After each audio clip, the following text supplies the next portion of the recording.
it's time to look at a really important example of wave behaviour.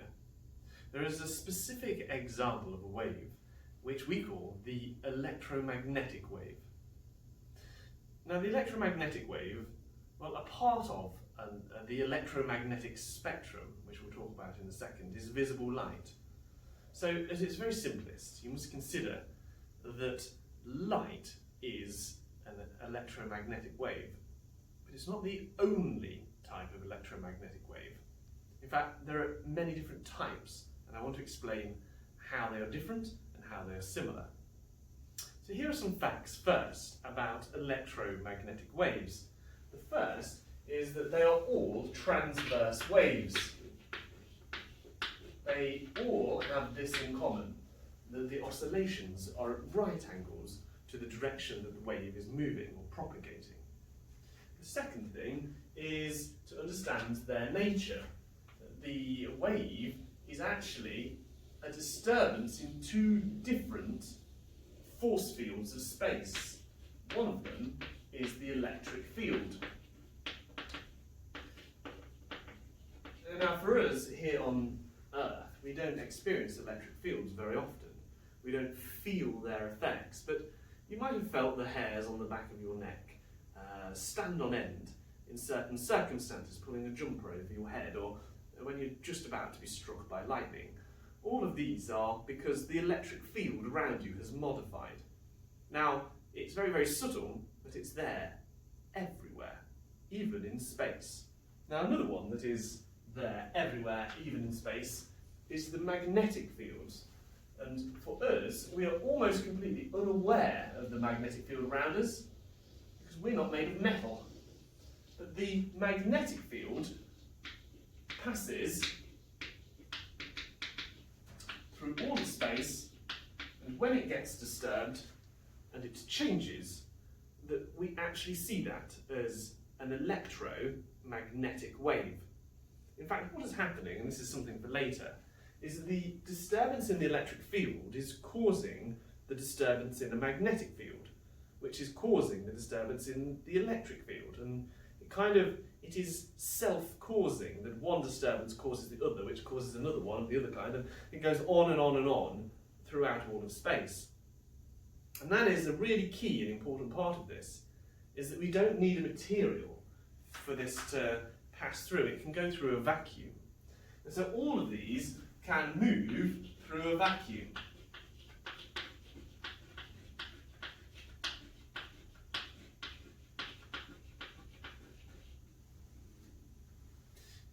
They can travel through some materials as well. Light, for example, it can travel through glass, it can travel through water, but it can't travel through me.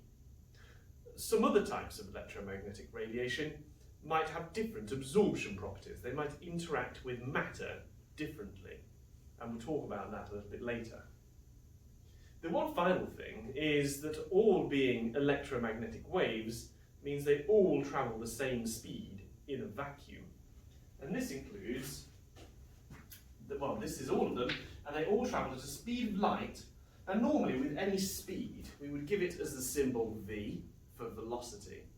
But if we're talking about a specific speed, as in the speed of light, or the speed of sound, we give it a very special letter, denoting the fact that it is constant, and that letter is C. You may realise, and I'm just going to tip the camera just to the side for the emphasis of this, that C appears in the equations of Albert Einstein. When Albert Einstein said that E equals mc squared, he was talking about the C that we're talking about. It is the speed of light.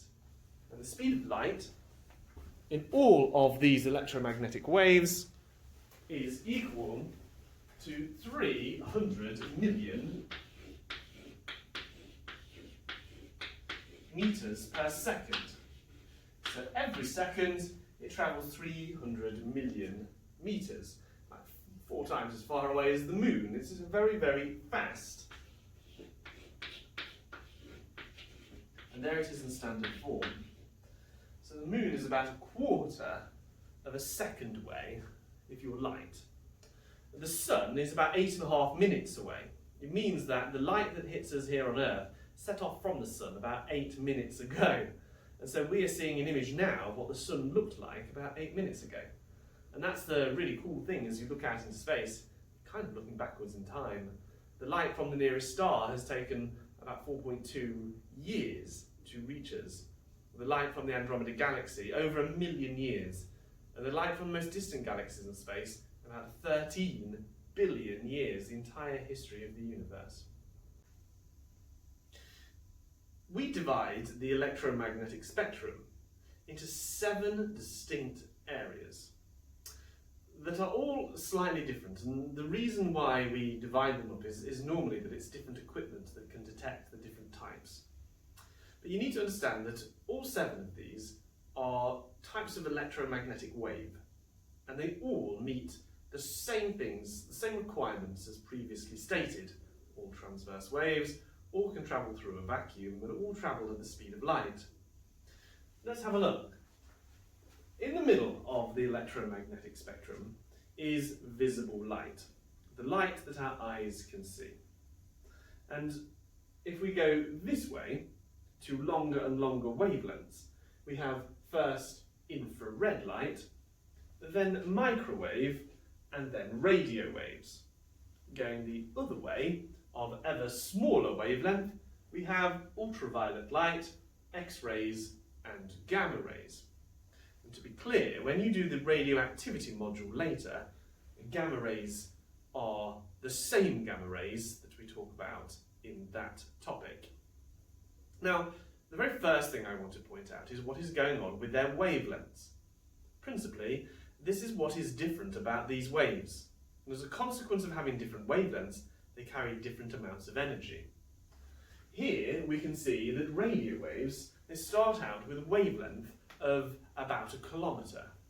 So the longest wavelength radio waves have a wavelength similar to a tsunami. Really, really long, but ultimately very infrequent. A very low frequency because of just how long that wavelength is. But those waves of all of them sort of sizes are all radio waves. And in fact, all of the various different radio stations you might tune to on a radio, they're just slightly different wavelengths. Radio waves go down to the order of about 1 centimetre or so. And at that stage, we no longer call them radio waves, but we call them microwaves. Now, the microwaves used in a microwave oven fall in this range here, somewhere between about 1 centimetre and about 1 millimetre. So there's 1,000 times difference between the biggest of these microwaves and the smallest. It's quite considerable, really. Now, when we look at the infrared, again, the range is going from about 1 millimetre down to about 1 micrometre, which is yet again another 1,000 difference. Wavelengths shorter than infrared include things like visible light. And what you notice is that the visible light part of the spectrum is actually quite small. If you think that this here is 10,000 times larger for the longest radio waves than it is for the shortest, and microwaves is 1,000 times larger for the largest to the smallest, and infrared it is 1,000 times larger from the largest to the smallest. In visible light, the difference isn't in thousands, the difference is about 7. It is the largest are very similar in size to the smallest. In fact, the visible light part of the spectrum is really, really narrow band. It is just a very select few wavelengths that our eyes can actually detect. Now, smaller still is ultraviolet light. Ultraviolet band is about 100, a factor of about 100 between the largest and the smallest, going down to the tens of nanometers. Now, if you remember your prefixes, that centi is 100th, a milli is 1,000th, a micro is 1 millionth, and a nano is 1 billionth. That's 1 divided by 10 to the 9, or 0.000000001. But in this case, it's 10 of those. So spanning that range from about 10 nanometers down to 0.1 nanometers, a factor of about 100 again, are the X-rays. The same X-rays that you would have in hospital. It's not a different type, it's those X-rays that are used. And then finally, covering quite a broad end of the spectrum, from 0.1 nanometers all the way down to 1/10,000th of a nanometer, are the gamma rays. These have such a small wavelength that they must have a very, very high frequency. So if we were to consider the ends of this spectrum, which end has the most energy, and which end has the longest wavelength, and which end has the highest frequency? Well, we have highest wavelength here.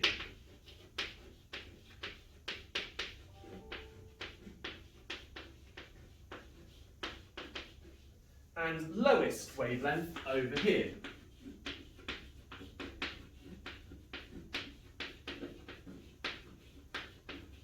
And what that means is, represented by a triangle here, is the wavelength gets bigger on this side. But of course, because they're all travelling at the speed of light, if the wavelength is large, then because of the wave equation, that c equals f lambda, if the speed doesn't change and lambda is really big, then f must be really small. And as lambda gets smaller, f can get bigger. And that is indeed what does happen. In fact, what happens is, for it to have a high wavelength, it must have a very low frequency. If it's taking ages for this kilometre-long wave to pass through, then it's not going to do that very frequently. Low frequency and high frequency.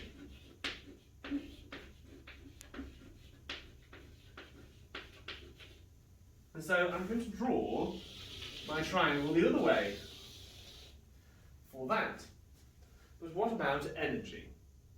Now, so far we've not really spoken about the connection between the energy of the wave and its wavelength, frequency, or indeed colour.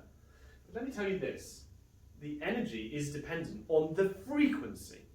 The more frequent it is, the more energy it carries. And so this end down here, with those really slow, well, not slow, because they all travel at 3 times 10 to the 8 meters a second, but those really infrequent, labouring, kilometre-long waves, it's very low energy. And so it's very low energy down here. It's like when you first wake up in the morning and you're on a go slow. But then you have that coffee and you're then really frequent. You are now at very high energy at this end.